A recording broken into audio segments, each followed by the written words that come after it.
Čau visiem! Gribu jums pastāstīt vienu lietu.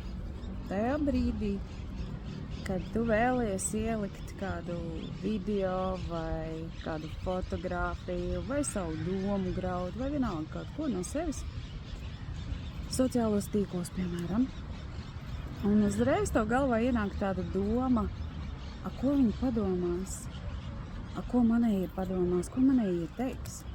Ko vispār cilvēki, kā viņi to saprat? Viņi vispār sapratīs, kā es to domāju, un kāda es izskatos, un kāda vispār es esmu, un kā es to vispār varu pasniegt. Un es jums varu pastāstīt vienu noslēpumu.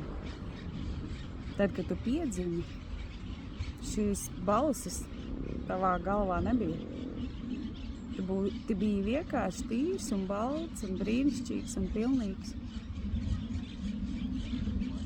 Tās balsis kādam pieder.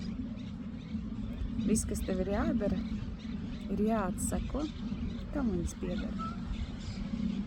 Manā terapijā to ir ļoti viegli izdarīt.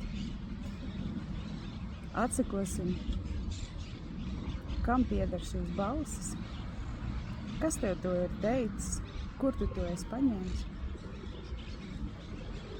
un dziedināsim to visu. Un tad, kad tu liksi nākošo video,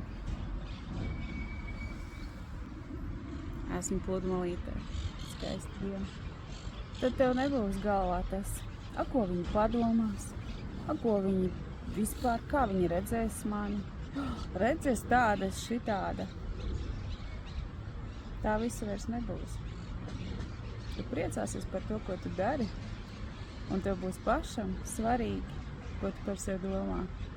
Nevis ko domā kāds cits. Lai jums visiem forša diena!